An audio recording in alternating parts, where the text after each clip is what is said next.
Hey, ladies and gentlemen, this is Carmine Sabia for Explain America, and there's more bad news for Fani Willis and her case against Donald Trump. Before we get started, please make sure you like, comment, share, and subscribe.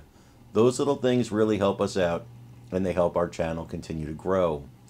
Now, while the Trump team and his co-defendants are appealing the decision to not have Fani Willis removed from the case, another thing happened.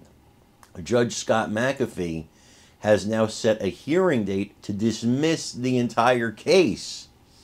Dismiss the entire case on the grounds that Trump was using his free speech when he called Raffensperger, the Secretary of State of Georgia at the time, and said, hey, we want to find these votes. Now, I believe that Trump believed the votes existed, not that he wanted Raffensperger to create the votes.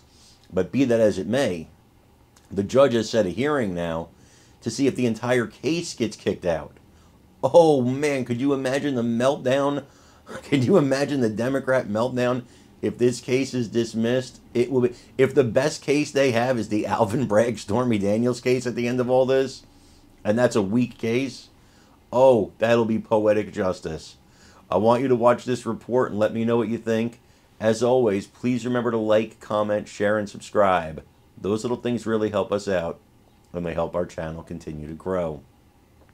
I'm Carmine Sabia for Explain America. We love you guys. God bless you. Take care, everybody. To slow down this train, but the train is coming. So there is Fani Willis talking over the weekend on Saturday, saying it's full steam ahead for the Trump election meddling case. That's in Fulton County, Georgia. A judge ruled that she could stay on the case, but her boyfriend and lead prosecutor had to leave, Nathan Wade. Now there are calls for a gag order, especially after that same judge also warned Willis against making public statements like you just heard. James Freeman, Wall Street Journal editorial page for this today. And James, good afternoon to you. Good to be here. Thanks. What's the judge think now, do you reckon? Yeah, I think there are a lot of questions about what the judge is thinking, starting with saying this case has the odor of mendacity. It has the appearance of impropriety, but you can stay on it, Fani Willis, as long as your boyfriend moves off of the case.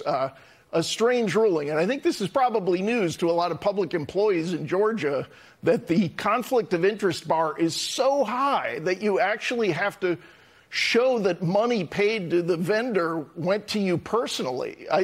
We all know businesses, nonprofits, if you are running a vendor relationship, it's a significant vendor to your office, and you don't disclose that you have a romantic relationship with that vendor, there are very few institutions in America that would not have a problem with that. And why this is allowed in Fulton County by this judge, I think is going to be a continuing question. So Stephen Sadow was the lead counsel for the Trump team on this. Two tweets he sent out on X. He said, does political ambition, opportunism, and pretentiousness equal courage? No. He also said apparently Judge McAfee's warning to Willis in his disqualification order about talking about the case in a public forum is simply being ignored. Does that surprise anyone? I mean, to that point, I mean, she's on camera. She said it. Yeah, and you know, I suppose if you're in the Trump camp and you're thinking about the possibility that maybe he loses the case, and you're thinking about appeals, you probably want her to keep talking. But I just think it's going to be a continuing problem, and they have the opportunity to appeal this decision to allow her to stay on the case. I don't understand how you can go forward once you have the official ruling from the judge that this case is essentially tainted. Well, Dana and I were on the air when it happened. I think every guest that we had on said the judge split the baby with the bathwater. Every single person, which he kind of did, right? I mean, he made a half measure, you could see. He did, but I also think that what Fani Willis is doing now is she's saying, forget about my relationship because this case is so important. It's about the underlying issues. Well, when they ever do get to the underlying issues, they could have a problem there, too. And I think all Americans ought to be concerned. Whatever you think of Donald Trump, however appalled you may be that he wouldn't accept the 2020 election results, her case basically hangs a lot of it on statements that are